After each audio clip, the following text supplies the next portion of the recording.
But if he were to ask you, how do I play this role? What possible suggestions might you make? Well, first of all, I think it should reflect any strong marriage. You're partners. And I would expect that he would be the closest and best advisor to his wife. I mean, I imagine he feels very much the way I do about my husband, and I used to say it last year. I was the only one in the campaign whose only agenda was my husband.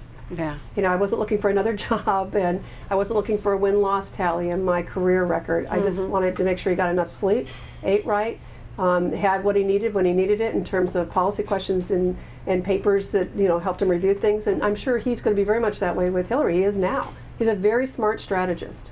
What would you call him? Bill. He doesn't have to be first anything, right? Well, you know, I love Maybe we'll throw that one out. But it's the labels. You know, how sick are we of labels? Yeah. Right? And I love the notion that now, well, gee, we're going to have to figure out what to call this. Very first lady forever. It'll be great. Is there still a Senate Wives Club, which I guess is now called a Senate Spouses Club? Yeah. Do you participate in that? No. What is it? And I don't. I'm trying to figure it out. It's okay. I mean, I paid dues. I remember somebody sent me something. Well, it's to cover the lunches. Okay. And I want to make it clear. I admit this in my book. When Sherrod and I first got married, actually when we first started dating, and then I married him, he was a member of the House of Representatives, and I was very judgmental of these women. I didn't want to really get to know them very well. I went to one meeting, and I came out of it and said to Sherrod, the only thing they didn't teach us is how to bind our feet, and I am never going back.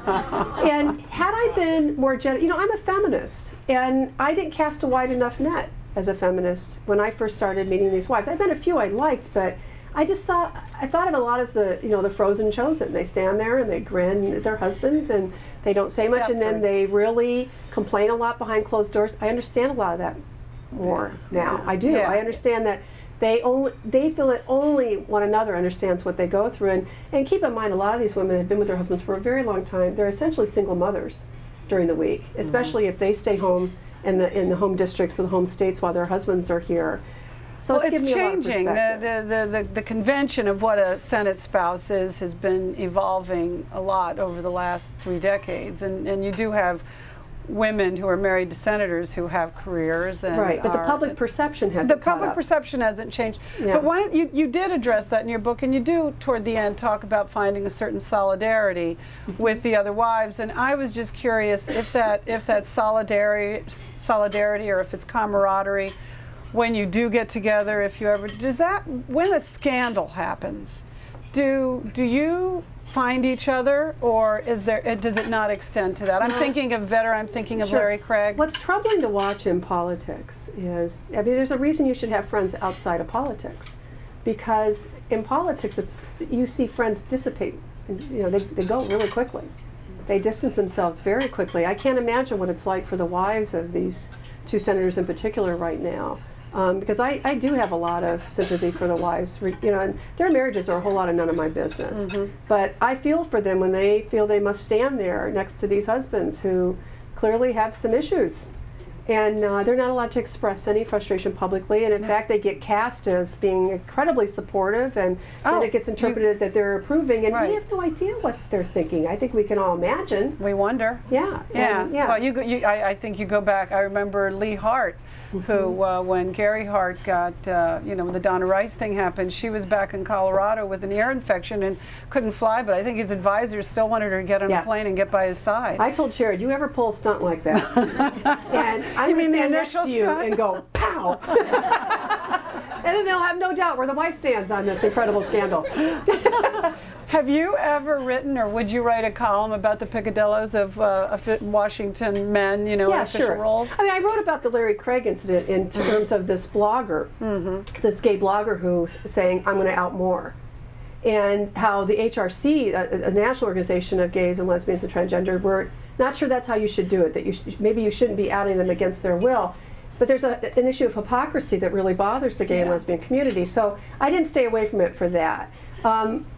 We'll see what comes up. I mean, I am careful about this. I don't want to make my husband's life difficult with his colleagues on personal issues. You know, I think that that's probably not fair of me. And I can write about it. Like right now, I'm really really trying hard to resist that now they've gone after Limbaugh too, Rush Limbaugh. Yeah. I mean, I am no fan of Rush Limbaugh. He's the one who called, you may remember in the book, Rush Limbaugh, when Sherrod's opponent got out of the primary, Rush Limbaugh, who called him Sherrod Brown, said that the reason he was in is because he's African American. 2 days later, Fox TV said that Sherrod was a woman, and the way I found that out is a waitress walked up to me and she says, Ms. Schultz, I hope you don't mind if I interrupt you, but Fox TV just said your husband's a woman. So I had to speak to a room full of women, about 150 women 2 days later, and I said, see, I'm even more liberal than you thought. I'm actually married to an African American woman. So you got to have a little fun with this stuff, right? But now that they're having this possible resolution on the floor about Rush Limbaugh, these are such tactics to distract us from the issues that they have got to be dealing with. Top on that list is the war. Yeah, so yeah. get with it. And I'm getting real close. And Sherrod never sees my column before I write it. That's one of our policies. Right. He's never, ever asked me not to write about something. And a couple of weeks ago, I actually just ran something past him. I ended up not writing about it. I said, you know, I'm thinking of doing this. And he said, don't tell me. Let me see it when it's over. And what was the subject? It was a local politics thing more. It was not really something national, and I decided not to because it was going to be hard to make it a wider issue, really. Where do you spend most of your time? Ohio. Ohio. I'm back and forth here, but Sherrod comes home every weekend. They all do now. Yeah, well, and it's an hour flight. Yeah. It's not that far. And I come down, I came here specifically because of your event. We're very grateful about that. Well, and I'm grateful that you had me, so it all works out. But I get here fairly often, but Washington, you know, anywhere else. You can say it. All right, I'm going to. Anywhere else in the country, I'm first and foremost either a columnist or a book author. I'm a writer. I'm a mom. Here in Washington, I'm always first and foremost the wife of a senator. The lovely wife. And, you know, it's kind of like having an emery board running across your nose all day long. After a while, it just doesn't feel very good. So I kind of try to spread it out. You know. Well, maybe we need you here more often to change that perception.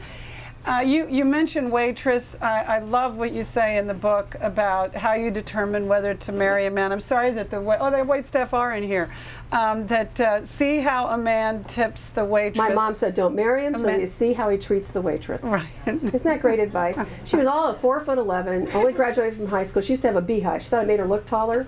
I said, Mom, it makes you look like a little person with a giant beehive on your head. But she, wasp nests, but she was so wise about things like that. And part of the reason she said that is both my parents were people you were allowed to mistreat. You know, and she said that society was allowed to. Yeah. And servers, you know, how you treat the people you're allowed to mistreat is the measure of who you are as a person.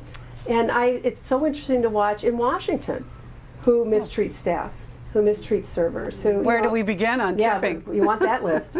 So, you know, I think that's a good measure. You made a very good point about tipping too. And as you know, as a restaurant owner, I back you on this. Because this doesn't happen here, but you really should ask when you see a jar full of cash at a counter. Tip jar. Who gets that money? Did you ever think? I mean, don't you assume this happened at a party, the most popular party center in Cleveland? We were at a charitable event, Sherrod and I, and afterwards I went up to the coat check counter. There's this, huge jar, full, glass jar brimming with bills, 5s and 10s, not just singles, and it says tips on it. And the woman behind the counter was probably in her late 50s, early 60s, and she looked exhausted. And I said to her, you look like you've had a long night. And she said, I'm really tired. And I pointed to the jar. And I said, well, at least you get to keep these. And she said, oh, we don't keep the tips. And I said, what do you mean you don't keep the tips? Who keeps the tips?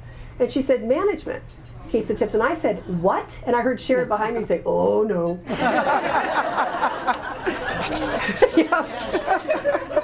You know, when I called management, they tried to tell me nobody cared. And so I wrote a column and said... It was a woman who said, first it was a woman, and then you always know you're onto a story when you get a call from 2 vice presidents on speakerphone and you didn't call them. And you really know you're onto it when they first tell you, the first thing they say is, Connie, there's no story here. Oh, I love that. It's like,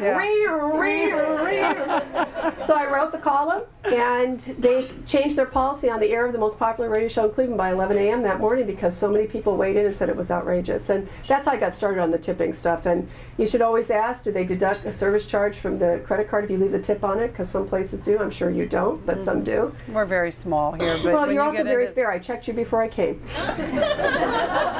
Good. Well, they're the ones to ask, and so far they keep showing up for work every day, and we love them. So, but it is true. I mean, you know, my son worked briefly as a counterboy at a sandwich shop this summer, and he came home with a whole new appreciation of tipping and what it meant and who tips and doesn't and all of that. So it does matter.